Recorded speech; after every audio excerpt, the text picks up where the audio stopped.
बिस्मिल्लाहिर्रहमानिर्रहीम। अस्सलाम वालेकुम। अबरार रशीद आपकी खिदमत में हाजिर है और आपसे दरख्वास्त है कि अगर अभी तक आपने इस चैनल को सब्सक्राइब नहीं किया तो सब्सक्राइब कर लीजिए। जो बेल आइकन है उसको ज़रूर प्रेस कीजिएगा। आपका बहुत बहुत शुक्रिया। गुज़श्ता रोज़ के इलेक्शन कमीशन के फ़ैसले को अब इमरान खान ने इस्लामाबाद हाई कोर्ट में चैलेंज कर दिया है। एक अपील दायर की है इस फैसले के ख़िलाफ़ कि ये फ़ैसला इंसाफ के ख़िलाफ़ है और इलेक्शन कमीशन को ये फ़ैसला देने का इख्तियार ही नहीं था। इस हवाले से अब ज़ाहिर है इलेक्शन कमीशन के इस फ़ैसले के ख़िलाफ़ इस्लामाबाद हाई कोर्ट क्या फ़ैसला करता है और ज़ाहिर है इसमें वक्त लगेगा। लेकिन दूसरी जानब इस फ़ैसले इलेक्शन कमीशन के फ़ैसले की रूह से अब इमरान खान पार्टी के चेयरमैन नहीं रहे। इस हवाले से पार्टी में काफ़ी ज़्यादा खींचा तानी जारी है और बाज़ ज़राए के मुताबिक पार्टी के कुछ रहनुमा जो हैं वो अब इस बात के लिए पर तोल रहे हैं कि वो कब पार्टी के कायम मकाम चेयरमैन या मुस्तकिल चेयरमैन बन जाएं और यूँ पार्टी उनके हाथ में आ जाए। बिल्कुल उसी तरह जिस तरह नवाज़ शरीफ को नायल किया गया था और उसके बाद उनको पार्टी की क़यादत से भी अलग होना पड़ा और बिलाखिर पार्टी की जो सदारत है कानूनी और आइनी तौर पर इलेक्शन कमीशन के कवानीन के मुताबिक वो मियाँ शहबाज शरीफ के हाथ चली गई और एक सेरेमोनियल एक अलामती कायद का नाम दिया गया नवाज़ शरीफ को। अब ये फ़ैसला अगर इस्लामाबाद हाई कोर्ट इसको मुअत्तल कर देता है तो ज़ाहिर है इमरान खान पार्टी के चेयरमैन रहेंगे। लेकिन इस फैसले की रूह से इलेक्शन कमीशन के फ़ैसले की रूह से जो सबसे ख़तरनाक बात है वो ख़तरनाक बात यह है कि इलेक्शन कमीशन ने अब सेशन कोर्ट में एक फौजदारी मुकदमे के इंदराज का हुक्म दिया। ज़ाहिर है इसका मुद्दई भी इलेक्शन कमीशन होगा और तकरीबन तमाम चीज़ें इलेक्शन कमीशन के फ़ैसले के मुताबिक साबित शुदा हैं। लेकिन ज़ाहिर है फौजदारी मुकदमा सुनने का इख्तियार इलेक्शन कमीशन के पास नहीं है और अगर ये मुकदमा जाता है सेशन कोर्ट में तो 120 दिन के अंदर सेशन कोर्ट पाबंद है इस मुकदमे का फ़ैसला करने के लिए। और इसमें अगर इमरान खान को सज़ा होती है जो कम से कम 3 साल है और 3 साल की सज़ा होती है या इससे भी कम सज़ा होती है, 1 दिन की भी सज़ा होती है, जुर्माना होता है, तो इमरान खान फिर 5 साल के लिए नाअहल करार पा सकते हैं। उसके बाद फिर एक अदालती जंग शुरू हो सकती है। लेकिन आने वाले दिन जो है वो इमरान खान अगर ये फ़ैसला अंडू भी हो जाता है हाई कोर्ट से या सुप्रीम कोर्ट से तो उनको एक और मुकदमे का सामना करना पड़ेगा जो कि आइन और कवानीन के मुताबिक है। अनटिल एंड अनलेस इस दोनों जो हमारी जो अदालत आलिया या अदालत उज़्मा है हाई कोर्ट या सुप्रीम कोर्ट इस फैसले को मुकम्मल तौर पर अंडू कर दें, इसको गैर कानूनी करार दे दें जिसके इम्कानात बज़ाहिर कम मालूम होते हैं। दूसरी जानब पार्टी में खींचातानी जिस तरह मैंने बताया है कि यहाँ तक कि पाकिस्तान पीपल्स पार्टी के एक सीनियर रहनुमा और बड़े संजीदा रहनुमा हैं फ़रतुल्लाह बाबर, उन्होंने एक ट्वीट की कि इस वक्त मुस्लिम लीग नून और पीपल्स पार्टी में इतनी खुशी नहीं मनाई जा रही होगी जितनी PTI के अंदर एक शख्स को खुशी महसूस हो रही होगी। उन्होंने नाम तो नहीं लिया लेकिन ज़ाहिर है उनका इशारा शाह महमूद कुरैशी की जानब था और कुछ लोगों के मुताबिक शाह महमूद कुरैशी बिल्कुल तैयार बैठे हैं पार्टी की क़यादत संभालने के लिए। वैसे भी अगर देखा जाए तो हायरार्की के हवाले से वो सीनियर वाइस चेयरमैन है या वाइस चेयरमैन। लेकिन जो खींचातानी है वो ये है कि गुज़श्ता रात बनी गाला में यके बाद दीगरे 3 अहम इजलास हुए जिसमें पार्टी की क़यादत और जो पार्टी के जो मुख्तलिफ सतह के रहनुमा हैं जिनमें पार्लियामेंटेरियन भी शामिल हैं उनके इजलास हुए और कुछ लोगों ने इमरान खान को मशवरा दिया कि वो खैबर पख्तूनख्वा की असम्बली और पंजाब की असम्बली को तहलील करने का हुक्म दे दें और ये दोनों असम्बलियाँ तहलील हो जाएंगी तो फिर मुल्क में आम इंतखाबात की राह हमवार हो जाएगी। इसी के साथ साथ बहुत से लोगों ने इस फैसले की मुखालफत की। कुछ लोगों ने कहा कि जनाब फौरी तौर पर लॉन्ग मार्च की कॉल दी जाए। बहुत से लोगों ने इसकी भी मुखालफत की कि जनाब इस वक्त आप 2 माज़ों पर लड़ना आपके लिए मुनासिब नहीं है, यानी अदालती जंग भी और सड़कों की जंग भी। और फिर आपने ये भी देखा कि गुज़श्ता रोज़ जब कॉल दी गई बाकायदा लोगों को सड़कों पर निकलने की, और उतनी बड़ी तादाद में लोग एहतजाज के लिए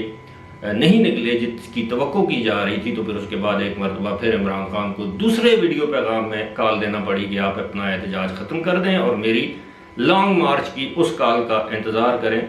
जिसका वो तकरीबन 1 महीने से ऑलरेडी इंतज़ार कर रहे हैं। तो अब ये सारी सूरत हाल ये है कि पार्टी जूं जूं इमरान खान के ऊपर अदालती दबाव या दीगर दबाव बढ़ते जा रहे हैं तो पार्टी के अंदर जो है वो एक गैर यकीनी या बेयकीनी की सूरत हाल खुलकर सामने आ रही है। बहुत से लोग ऐसे हैं जो अब भी इस्टेब्लिशमेंट के साथ मुज़ाकरात कर रहे हैं, और गुज़श्ता रोज़ जब आर्मी चीफ ने NDU यानी नेशनल डिफेंस यूनिवर्सिटी में एक वर्कशॉप से खिताब करते हुए बबांगे दौर एक मरतबा फिर 2 टोक अल्फाज में इस बात का ऐलान किया कि उनकी मुद्दत मुलाजमत में अब 5 हफ्ते रह गए हैं और वो हर सूरत रिटायर होंगे और वो एक्सटेंशन नहीं लेंगे, जबकि इमरान खान ये चाहते थे कि वो आइंदा आम इंतखाबात तक उनको आर्जी तौर पर एक्सटेंशन दी जाए। ये मामला अब जाहिर है उनके बस से, उनके हाथ से बाहर है। अब ये भी बात तय हो चुकी है कि नया आर्मी चीफ फिलहाल मौजूदा वज़ीर आज़म ही उस नए आर्मी चीफ का तकर्रुर करेंगे, जिसके लिए अब ख़त किताबत 1-2 दिन में 2-4 दिन में शुरू हो जाएगी। अब सबकी निगाहें उस ऐलान की जानब है जिस ऐलान का इमरान खान ने इशारा दिया है, और गुज़श्ता रोज़ के एहतजाज की कॉल के बाद उन्होंने देख लिया है कि अब लॉन्ग मार्च यानी वो धड़ल्ले वाला लॉन्ग मार्च किया जाएगा कि नहीं। इस तरह की इतलात भी मिली हैं पार्टी के अंदरूनी ज़राए की जानब से कि जनाब ऐसा एहतजाज किया जाए कि मुख्तलिफ शहरों को जो है वो जैम किया जाए। इस तरह पाकिस्तान के जो बड़े शहर हैं जिनमें लाहौर है, कराची है, फैसलाबाद है, पेशावर है, रावलपिंडी है, इसके अलावा जो दीगर बड़े शहर हैं वहाँ पर धरने दिए जाएँ, मरकज़ी शाहराहों को बंद किया जाए, रेल की आमदोरफ्त को बंद किया जाए, यानी ज़राए आमदोरफ्त को मुअत्तल किया जाए और हुकूमत पर दबाव डाला जाए, बजाय इसके कि इस्लामाबाद पर चढ़ाई की जाए, जिसके नतीजे में कोई भी मुमकिना तसादुम हो सकता है, और मुमकिना तसादुम की सूरत में नुकसान पाकिस्तान तहरीक इंसाफ का होगा, क्योंकि अब भी पाकिस्तान तहरीक इंसाफ के पास वो हार्ड कोर वर्कर नहीं हैं जो सड़कों पर आकर मार खा सकते हो उस तरह जिस तरह तहरीक लब्बैक के कारकुन हैं, जिस तरह पाकिस्तान पीपल्स पार्टी के कारकुन हैं, जिस तरह के कारकुन कमिटेड कारकुन जो हैं वो JUIF या मौलाना फजल रहमान की जमात के हैं। तो ये एक बड़ा सोशल मीडिया पर इनकलाब बर्पा करना और बात है, वहाँ पर गालम गलोच करना और बात है, और जलसों में जाकर शिरकत करना, उनमें लहू गरमाने वाली तकरीरें सुनकर जोश में आना और बात है। सड़कों की एहतजाजी सियासत टोटली डिफरेंट बॉल गेम जिसे हम कहते हैं वो टोटली डिफरेंट है। इसके लिए बड़ी ऑर्गेनाइजेशन चाहिए होती है, इसके लिए बड़ी कमिटमेंट चाहिए होती है। अगरचे ऑर्गेनाइजेशन तो है पाकिस्तान तहरीक इंसाफ के पास, लेकिन कमिटमेंट नहीं है। अब आप खुद सोचिए कि जो अच्छे तालीमी इदारों में पढ़ने वाले बच्चे या बच्चियाँ हैं जो कि मिनरल वाटर पीते हैं, जो कि एयर कंडीशन गाड़ियों में घूमते हैं, मतलब वो उस तरह नहीं है जिनको आप ये कह सकते हैं कि स्ट्रीट बॉयज़, स्ट्रीट स्मार्ट, उस तरह के जिस तरह के कमिटेड वर्कर्स डंडा खा के सड़क पर सो जाना, भूखे सो जाना, चने या मकई के दाने और पानी पी लेना, खा के पानी पी कर गुजारा कर लेना, हाथ में डंडा पकड़ना और फिर उस सख्त गिर माहौल को 2, 4, 5, 10 दिनों के लिए बर्दाश्त करना, क्योंकि सर्दी भी आ रही है, बारिशें भी आ रही हैं, तो ये सारी चीज़ें उनके सामने हैं। तो अब पीपल्स पाकिस्तान तहरीक इंसाफ के अंदर से इस तरह की आवाज़ें आना शुरू हो गई हैं कि फ़िलहाल लॉन्ग मार्च की बजाय एहतजाज ज़रूर किया जाए, लेकिन कानूनी जंग पर तवज्जो दी जाए। ऐसा ना हो कि लॉन्ग मार्च भी नाकाम हो जाए और कानूनी तौर पर भी इमरान खान के ख़िलाफ़ आने वाले दिनों में ऐसे फ़ैसले आ जाएं जिसके बाद इमरान खान को अपनी नशिस्त से तो हाथ धोना पड़ेंगे ही पड़ेंगे, लेकिन साथ ही साथ पार्टी की आदत भी उनके हाथ से जा सकती है। एक दोस्त का मैं व्लॉग देख रहा था, उनकी वीडियो देख रहा था, उन्होंने बड़ी ज़बरदस्त बात की कि आप अंदाज़ा कीजिए कि 6 सीटें जीतने के बाद 7 सीटें उन्होंने गंवा दी हैं, यानी 6 जो जीती हैं वो और 1 जो अपने पास थी वो। और आने वाले दिन जो हैं वो ऐसा लगता है कि अब उन इदारों ने जिनकी सहूलत इमरान खान को मुयस्सर थी, उन्होंने वो सहूलत वापस ले ली है और अब इमरान खान को अदालती और कानूनी जंग तने तनहा और अपने बज़ोर बाजू लड़ना होगी। साथ ही साथ एक ख़बर ये भी दे दूं कि बुध के रोज़ 24 तारीख को शायद या पीर के रोज़ आइंदा हफ्ते एक इजलास हो रहा है, जिसके